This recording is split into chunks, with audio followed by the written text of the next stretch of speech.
Et yo tout le monde, je vous retrouve sur Visual Studio pour voir comment lire et écrire des fichiers JSON. On parlera aussi de serialisation et déserialisation. Donc le tout, ça va se faire avec la librairie Newtonsoft. Alors sur Visual Studio, je vous propose d'aller dans l'onglet Projet et gérer les packages Nugget. Donc moi j'ai créé une application console pour me faire cette vidéo du coup. Et on clique du coup sur installer sur newtonsoft.json. Alors si vous ne le trouvez pas, vous pouvez rechercher ici Newtonsoft. Du coup, cette librairie va nous donner la possibilité de lire du JSON, d'en écrire, de créer des fichiers JSON et d'en lire aussi. Donc ce qu'on va faire, c'est qu'on va faire une simple boucle qui va du coup boucler sur la lecture de la ligne du coup de l'utilisateur. Donc ce que l'on fait du coup, c'est un while true. Donc ici la boucle va s'exécuter jusqu'à la fermeture du programme. Et ce que l'on va faire, c'est que l'on va demander du coup à ce que l'utilisateur écrive quelque chose. Voilà. Alors on peut aussi écrire ici console.writeLine votre choix. Ok. Et du coup, par rapport à notre input, ici du coup, ça va contenir ce que l'utilisateur a écrit, donc on va faire un switch selon la variable input. Selon du coup ce qu'on a écrit, on aura le cas où on va parler de serialisation, c'est-à-dire transformer un objet C# en fichier JSON. Alors par contre c'est comme ceci, la syntaxe case serialize avec les deux points à la fin. On va du coup exécuter une méthode. Alors pour l'instant on va juste écrire pour tester par exemple OK. Voilà, alors ici on fait correctement la notation. Je vais du coup lancer mon programme. Alors votre choix. On peut du coup écrire test, il va rien se passer. Il nous redit votre choix, c'est normal, puisqu'on fait un tour de boucle. Serialize, on a du coup eu le OK. Alors le votre choix, moi je pense pas que je vais le mettre. Voilà, ça fait un peu trop de texte en trop. Du coup on va pouvoir créer une méthode qu'on va appeler serialize. Alors on est du coup ici dans une méthode statique, donc il va nous falloir aussi une méthode statique. Sinon on ne pourra pas l'utiliser. Alors static void serialize, sans paramètres. Et ici, on va du coup appeler la méthode serialize. Voilà. Alors avant de commencer du coup, on va créer une classe qui va du coup être notre objet que l'on va serialiser. Elle va s'appeler utilisateur. Alors notre classe utilisateur, on va la rendre publique.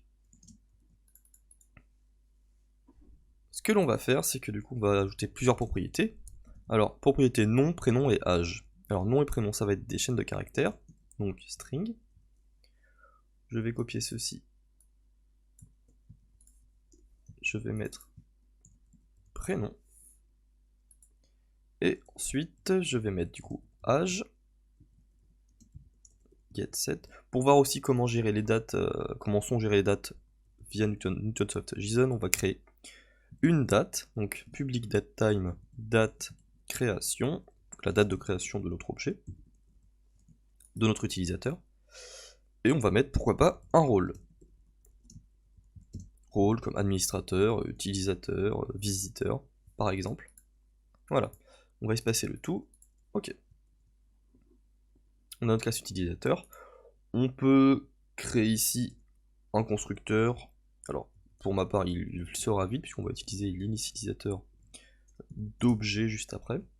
Donc voilà, on crée par principe le constructeur, mais il ne sert à rien dans ce cas-là. Ok.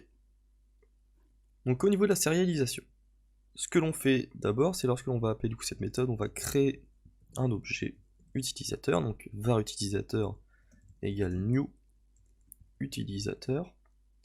Pour appeler l'initialisateur d'objet, je vais utiliser de l'accolade, comme ceci. Alors j'aurais pu aussi écrire utilisateur égale new utilisateur pour raccourcir la syntaxe. J'utilise le mot-clé var puisque c'est bien écrit explicitement que on va créer, instancier un objet utilisateur. Donc son nom, ce sera Smith, et son prénom, John. Dans son âge, on va mettre par exemple 25. La date de création, c'est égal à la date time.now, la date courante. Et son rôle, par exemple, administrateur.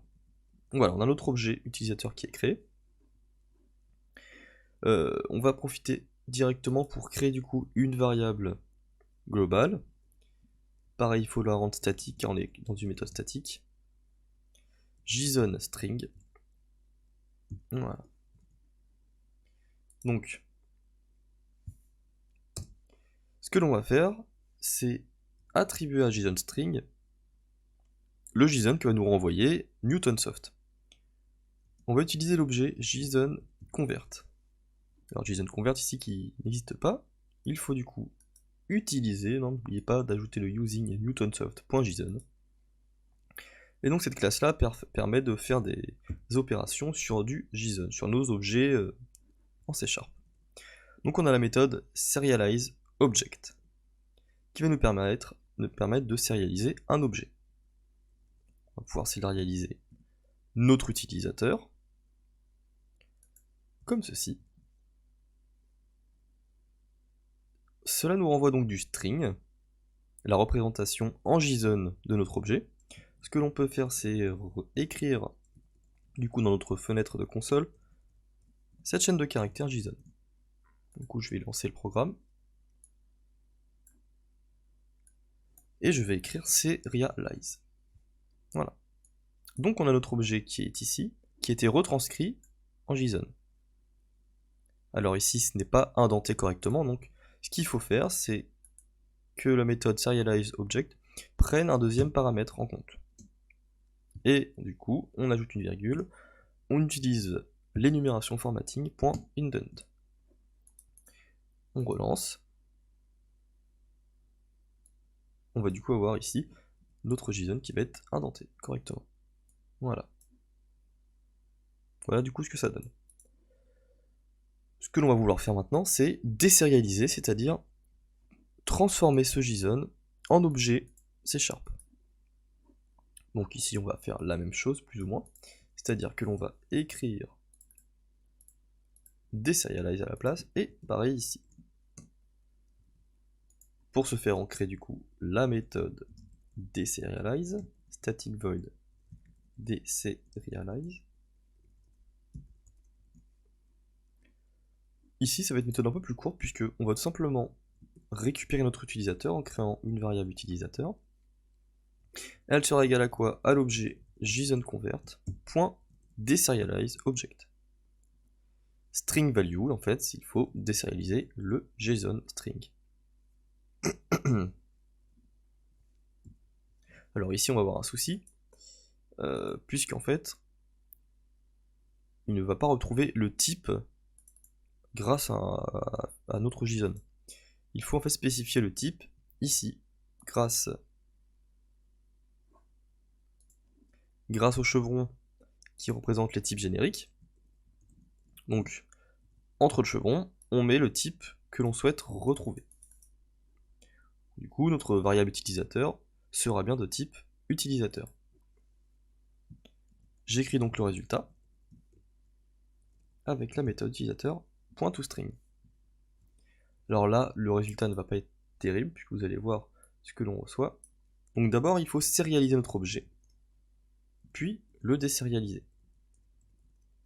Donc là, on obtient tout simplement le namespace de notre classe. Donc ce que l'on veut faire, c'est modifier notre méthode toString en l'overridant.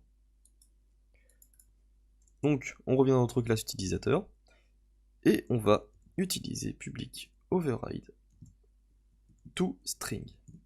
Voilà, ceci. Donc ce que l'on va faire, c'est renvoyer en fait toutes les valeurs des propriétés. Alors moi, je n'ai pas besoin du base.toString, qui correspond à ce que fait la méthode à la base, par rapport à la classe parente. Du coup, j'utilise l'interpolation de chaîne avec le caractère $, On va faire nom, deux points, et ensuite on va utiliser les accolades pour pouvoir utiliser une variable. Et on utilise la propriété nom. Je vais à la ligne avec le caractère anti/n. J'appuie sur entrée, ça me génère automatiquement en plus. Si vous êtes sur Visual Studio 2019. Et on fait la même chose pour tous nos propriétés. Alors moi j'ai directement le bon résultat. Donc ça doit donner ça à la fin. Alors 2/n dans le cas où il y a plusieurs utilisateurs. On verra tout à l'heure une liste, comment gérer la liste d'utilisateurs. Donc voilà. Je vais pouvoir relancer le programme. D'abord sérialiser mon JSON, enfin mon objet, et ensuite désérialiser le JSON. Et on obtient bien, vous voyez, le contenu du JSON sous forme d'objet C#. Maintenant, ce que l'on va faire, c'est exporter notre JSON dans un fichier. Alors pour ce faire, on va créer du coup une nouvelle méthode, un nouveau case dans notre switch, et ça va être le switch du coup case export. Et voilà. Alors export pour l'export de données. Static void export, on crée la méthode export. Ce que l'on va faire, c'est qu'en variable globale, on va initialiser du coup notre JSON serializer, qui du coup cette classe va servir à serialiser des données et surtout à encoder des fichiers JSON, à créer des fichiers JSON. Donc en premier lieu, avant notre boucle, on instancie notre JSON serializer. Voilà. On descend. Alors sur notre méthode export, on va utiliser using var stream writer égale new stream writer. Alors ici pareil, on va avoir un problème, il faut importer system.io. Et du coup ici, on attend un stream, c'est tout simplement une chaîne de caractères, donc le chemin du fichier. En mettant ce fichier, donc data.json, comme ceci, on va en fait se retrouver dans le fichier, dans le dossier bin debug. Moi c'était une application .NET Core, donc du coup après bin debug j'ai ceci. Si vous êtes sur le plan .NET Framework, ce sera directement dans le fichier, dans le dossier debug. Hop. Donc normalement, vous ne devriez pas encore avoir le fichier de créer, puisqu'on l'a pas encore exporté. On va ensuite réutiliser un using. En utilisant using, on va du coup pouvoir vider les ressources utilisées par l'objet StreamWriter dès la fin de son utilisation, pour éviter les fuites de mémoire. Alors JSON writer égale new JSON text writer. Et notre text writer, c'est du coup le stream en fait.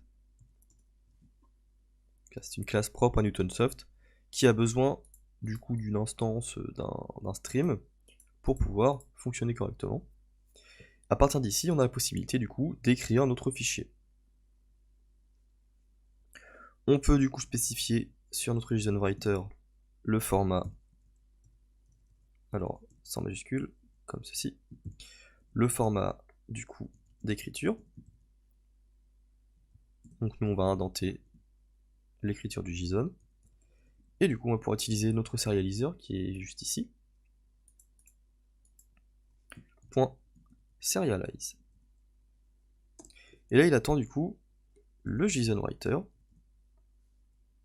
Et ensuite l'objet. Et pour ce faire, on utilise toujours la même chose, JSON convert. Point serialize object. Et du coup, c'est notre... Du coup, il faut accéder à notre utilisateur. Alors, ce qu'on va faire, c'est qu'on va... On peut en recréer un. Comme ceci, dans l'export. On pourrait aussi faire une variable globale. Mais on va plutôt utiliser ceci. Ok. On peut du coup faire afficher du coup dans notre console export OK pour signaler que ça s'est bien passé. Et du coup on va lancer le programme et on va écrire export. Export OK. Je vais pouvoir aller dans mon dossier. On a bien affiché data.json, j'édite avec Notepad. Donc voilà ce que j'ai. Je crois qu'on a fait le principe à l'envers. Alors déjà, puisqu'on sérialise... Non, en fait, il faut du JSON directement. Donc en fait, en effet, je me suis trompé. On va directement utiliser la désérialisation du JSON. Voilà, comme ceci.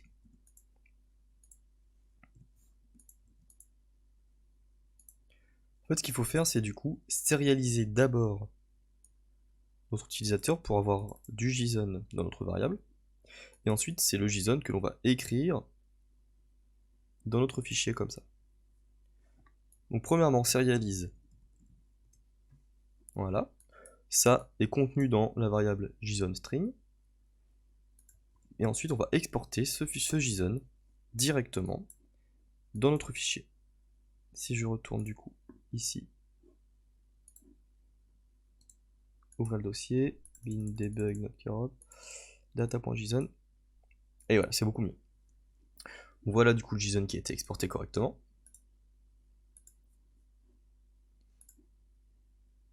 Et du coup, on va essayer de l'importer à présent. Avec du coup un nouveau cas. Le cas où mon texte vaut import. On va créer la méthode du coup import. Hop. Toujours une méthode statique. Static void import. Donc après, hein, cette application là sera un peu votre terrain de jeu pour tester différentes choses en JSON avec Newtonsoft. Donc ici c'est pratiquement la même chose, sauf qu'on va lire, donc du coup on va utiliser en fait un stream reader avec pareil l'instanciation de cet objet. On récupère pareil le chemin d'accès du fichier qu'on aurait très bien pu ici écrire dans une variable. Et ensuite, de même pour Newtonsoft qui nous demande un JSON reader, JSON text reader de notre stream reader. Ici, ça va fonctionner un peu la même chose que la désérialisation. On va en fait créer une variable utilisateur. Et on va utiliser JSON-convert, serializer, pardon, puisqu'ici on est sur un fichier. Et du coup, cette fois-ci, on désérialise notre JSON reader directement. Toujours la même chose, il faut spécifier le type d'objet que l'on souhaite recevoir, que l'on souhaite affecter dans notre variable. Et du coup, on peut écrire console.writeLine utilisateur. .toString. Donc voilà. Je vais pouvoir sérialiser. Alors je vais même pas, non, je vais pouvoir tout simplement utiliser import directement, puisqu'on a déjà notre fichier data.json. Donc si j'utilise import, voilà. On a du coup notre utilisateur qui a été importé depuis le fichier JSON. Et on est bien sûr, du coup, 15h57, 33 secondes. Alors je vais vous montrer les propriétés d'abord maintenant qui sont utilisables avec newtonsoft.json. Du coup, dans la classe utilisateur, on va pouvoir convertir en quelque sorte cette classe en objet JSON en utilisant les attributs. Alors un attribut, c'est avec les crochets comme ceci qu'on place devant une propriété. Donc devant public class utilisateur, au-dessus, on va pouvoir utiliser JSON-object. Alors on va du coup faire un using newtonsoft.json. Entre parenthèses, donc il attend en paramètre plusieurs choses possibles. Si on regarde, on a, voilà, nous ce qui nous intéresse c'est member serialization. Donc c'est une énumération. Point opt-in. Only members marked with JSON property attribute are serialized. En mettant ceci, en fait, il faut utiliser l'attribut JSON property pour correctement exporter les données et les importer. Si j'utilise du coup l'attribut JSON property sur mon nom, sur le prénom, sur l'âge et sur la date de création, mais pas sur le rôle, on va remarquer plusieurs choses. Si du coup j'importe, voilà, le data.json qui est ici, qui contient pourtant administrateur en tant que valeur rôle, sauf que je n'ai pas mis d'attribut sur ma propriété rôle, donc la valeur n'est pas prise en compte. Si je serialise un utilisateur, vous voyez, on n'a plus la ligne rôle qui apparaît. Si j'exporte, je retourne sur Notepad, oui, vous voyez, le rôle du coup n'est plus exporté en fichier JSON puisque l'attribut n'est pas marqué. Donc voilà, c'était pour vous montrer un peu comment vous pouvez fonctionner les attributs du coup sur vos classes. Ce qu'on va pouvoir faire, c'est du coup utiliser, faire une liste d'utilisateurs, 2 utilisateurs. Donc ce que l'on peut faire, du coup, c'est var utilisateur égale new list de utilisateurs, comme ceci. Alors ce que l'on va même faire, c'est directement le faire au début. Alors créer une variable globale, statique liste de utilisateurs, voilà. Donc quand on va la sérialiser, on utilise ça, utilisateur devient liste d'utilisateurs, et on va l'initialiser avec des valeurs new utilisateur, comme ceci. On va copier ceci là.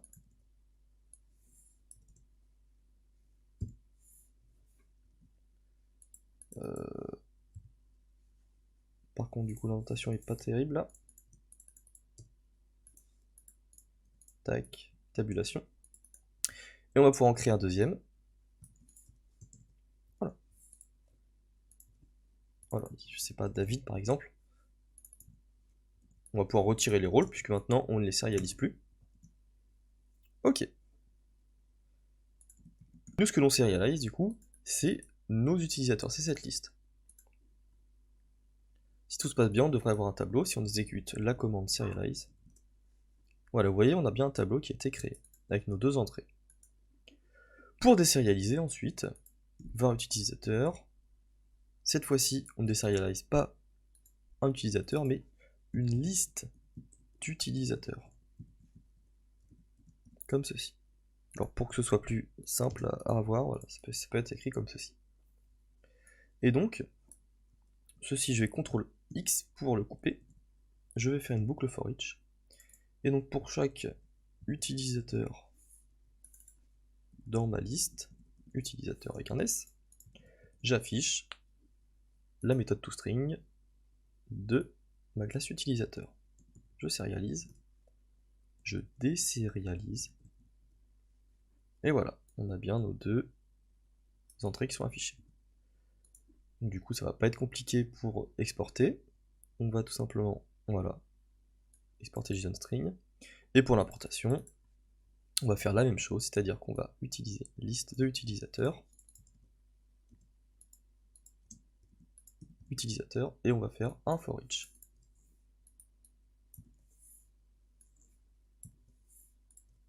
Comme ceci. Donc si je sérialise, voilà ce que j'ai, j'exporte. Export OK, on peut regarder sur Notepad ce que l'on a.